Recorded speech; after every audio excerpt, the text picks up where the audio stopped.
People who have been hypnotized, was it real? Did you just go along with it? If it was real, what was it like?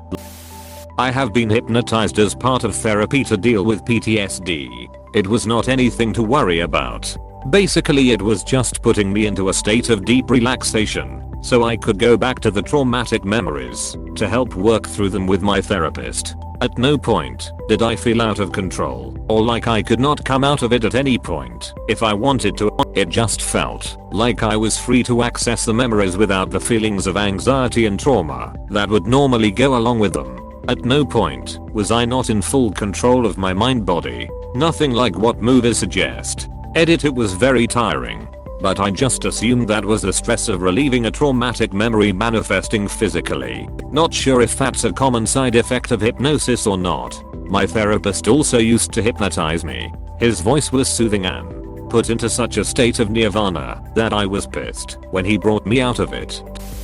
So, I dated a person I would consider to be a non-religious, non-spiritual type that once admitted to being hypnotized and talked about the process. I was, of course, dumbfounded and believed that you'd just be like no way. One thing that became clear to me is that hypnotists are actually utilizing some psychology around group think and fitting in. I think at some point it becomes a group performance that you don't want to screw up. The magic of the hypnotist is convincing you that you don't want to be the one that ducks it up for him in the audience. In the back of your head, you know it's not a real thing, but also, it's as real as it is. Right.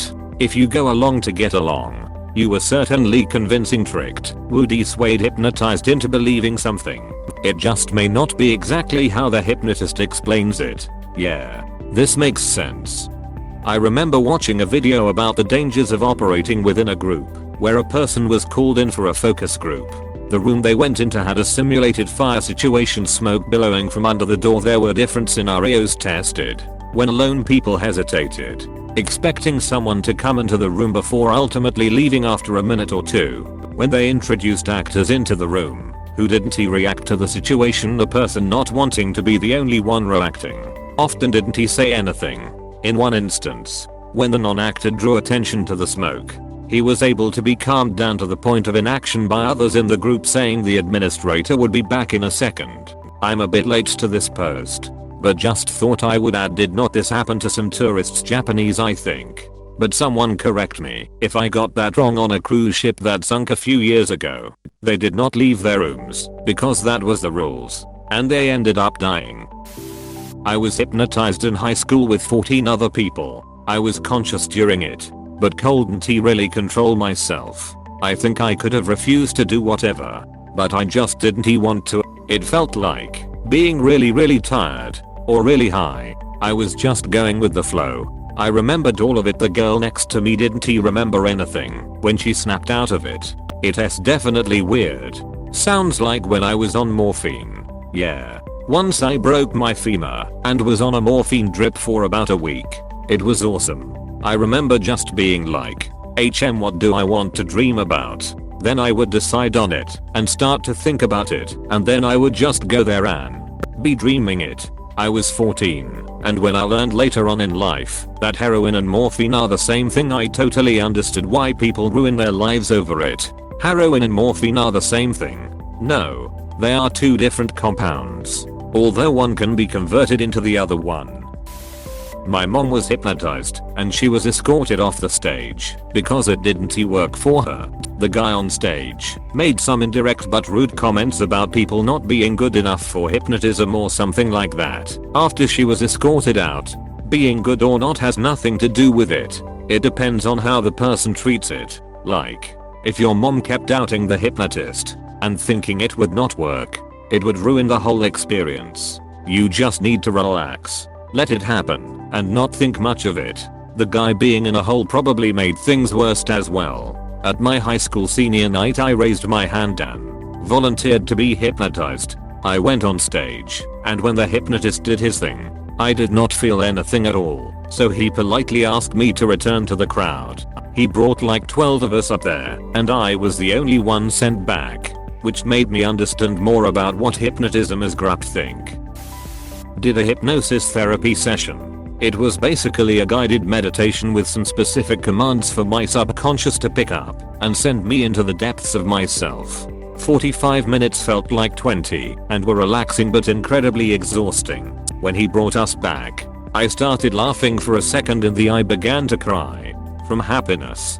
This experience was as impactful as a psychedelic trip and I highly recommend trying it at least once. Multiple sessions did not do a whole lot for me, but the first one was amazing. A friend of my father's was hypnotized during the performance. He was made to believe he had a little fairy in his hand. Then the hypnotist would squash the fairy. The plan then was to instantly bring him back into the room, while everyone laughed at his reaction etc. Presumably with the guy not knowing what happened. The problem was he could not instantly snap the guy out of it for some reason, and the guy got traumatized by the whole event. I personally do not believe in hypnotism. As in at least it is not working in the way it is made out to be, if it works at all. But this guy swears that he can still see the smushed fairy in his hand. He has had to stop working, see counselors and all sorts. I believe he was featured on TV here in the UK as well regarding this. So I will see if I can dig it up and it in this post. Serious non-believer in hypnosis, but because I smoked and had tried to quit several times without success, I decided to get hypnotized to see if it would work. Skeptical. Go to address. It is an apartment building in the city. Knock on door and guy opens door. Invites me in and explains he will put me in small bedroom. I'm to wear headphones and press play on old recorder he has in there. Listen to recording. Do as it suggests and when complete, remove headphones and come out of small bedroom. Hokey. More skeptical. This is cheesy.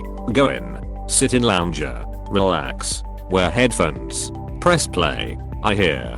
Close your eyes. Relax. Let your feet relax. Let legs relax. Relax blah. Blah.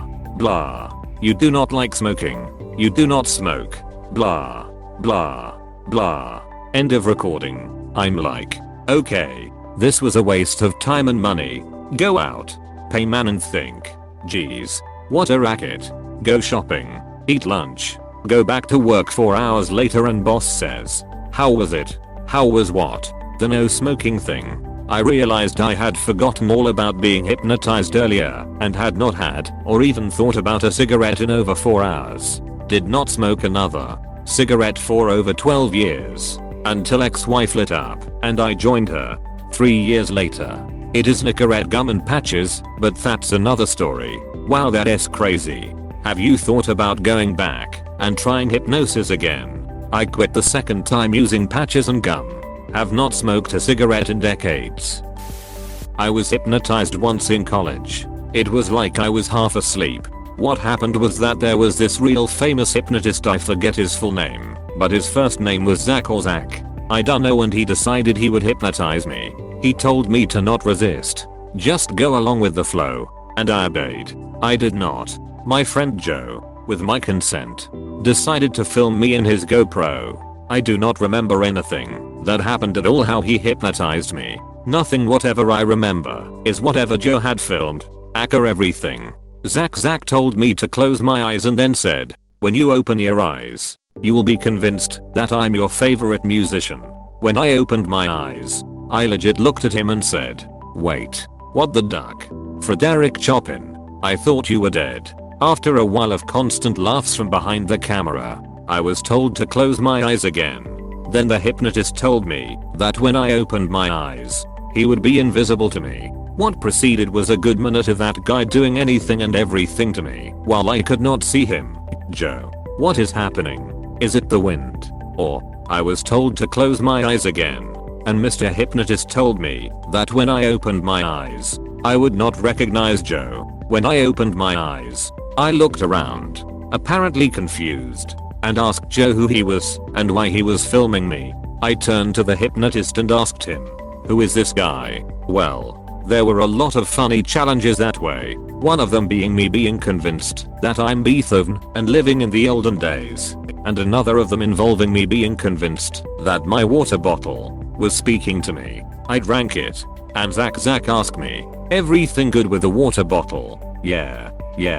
It just told me to drink the water inside it. I answered, Joe broke off into laughter. Eventually, when I was finally told to snap out of it, I did not remember a single thing that had happened. I had to see the whole footage twice or thrice to believe it. It is still with Joe. He decided he would preserve it. It's real. My husband, who is a massive skeptic, got hypnotized and he freaked out. I've never seen him so scared. As part of a comedy show, the hypnotist said he was going to do a whole audience check for any super easily hypnotized. I can't remember exactly the steps, but he said interlock your fingers and lay them in your lap.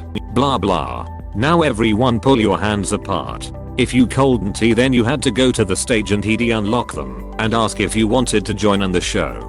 My husband nearly broke his hands pulling them apart, so he wouldn't have to go on stage. Because we found this out, husband went to a hypnotist to give up smoking. One session and he was a non-smoker. It's definitely a thing that works for some and not others. It is more a deep relaxed state. Lying down, I sometimes was unconscious, or more likely just fell asleep. Part of the going under was feeling the relaxation go from the top of your head down to toes. I went to a hypnotherapist best part of 15 years ago. It was odd, because I felt like it had not worked. I was conscious the entire time, to the point where the session was briefly interrupted, and I just sat mildly annoyed until the therapist came back. However, at the end she brought me out and asked how long I would been sat there, and honestly it felt like maybe 30 minutes or so, but 2 hours had passed. I never went back, because I was pretty skeptical, not to mention it was expensive, but I have never been entirely sure what happened. I often frequent the YouTube pre-recorded hypnosis videos. They usually work to a certain extent. First they just have you do some breathing exercises to have you relax and to make sure you are focusing on them. Then at some point they will count down, snap or something similar, and you just feel a wave of relaxation. Your body just goes limp and it feels amazing. After they have done that enough, they will start the suggestions. That usually feels like playing along, but a bit more serious. Instead of acting it out and knowing it is fake, in that moment you truly believe it. It is a bit like a vivid dream. Things do not really need to make sense. You are just living in the moment. After that they wake you up and act out the suggestions. Depending on the type of suggestion, the video ends there and you just return to normal. After a while, or they make sure to remove the suggestions before taking you out of trance. The strength of the whole process really depends on how much you voluntarily play along though. Like, I know I can be hypnotized, but I would never be hypnotized into acting like a chicken, because I do not feel comfortable looking stupid like that, especially not on a stage. Can you me a good one? I have always been curious, but too scared skeptical to try. The relaxation you described sounds amazing and something I desperately need, lol. The brain is a sophisticated and amazing thing. From my experience, hypnosis is only as real as you think it is. If you focus on trusting whoever is trying to hypnotize you, focus on following their words, you can take your brain into some interesting places. You are essentially suspending your disbelief for the real world. For the length of however long the hypnosis is supposed to last, you can make yourself think something is true that is not. You let go of your own judgment and perspective, taking the hypnotist's words as gospel instead. Stage hypnosis is different in how it works, though. Instead of it being an issue of trust and focus, it is a combination of the stress of being on stage in front of everybody, the group behavior thing of wanting to fit in with everyone else who is being hypnotized, the pressure of wanting to not screw up around others, and so on.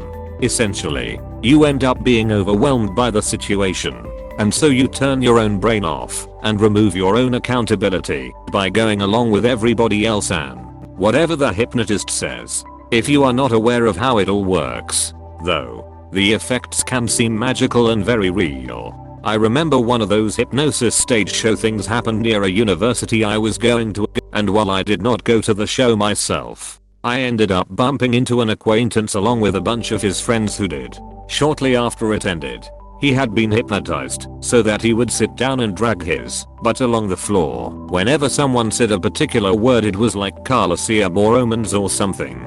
He was getting pretty upset, in a light-hearted way, at his friends, who would keep saying it. I told him that he was free to stop at any time, but he was all no. I really cannot. Hypnosis is real. Dude, if he just earnestly believed that the hypnosis was fake, though, it would instantly stop working. He was only dragging his butt along the floor because he thought he had to, and if he could simply think that he did not have to, then boom, the effect would be over. In that state, though, disrupting the hypnosis that's entertaining you and your friends would be just raining on your own parade. It would feel like going, well actually, God is not real in the middle of a religious service, ruining the mood. All the same, from my outside perspective of his situation, it just felt disappointing. It was like watching a friend fall for a pyramid scheme or conspiracy theory. You should know better than this, man. Anyway, if you know what hypnosis is and how it works, and can maintain your own confidence about the situation, it is quite easy to avoid being hypnotized or to break out of the hypnosis whenever you want. You just have to keep in mind that the hypnotist is lying to you, trying to get you to behave how she wants. That said, it makes you feel like a jerk because you are essentially just shitting on the punchline of a joke that the hypnotist is putting a lot of effort into telling. In any case, though, hypnosis is not some kind of magical thing. It is just a series of brain quirks manipulated into a humorous outcome. I tried hypnotherapy to quit smoking. I was skeptical it would not work, and I walked out of there sure it did not work. But then I could not stand the smell of my car which I used to smoke in. I had not even noticed the smell of cigarette smoke before that. That was over 11 years ago, and I have not smoked since. Thank you for watching. We hope you enjoyed this video. Please subscribe for more videos.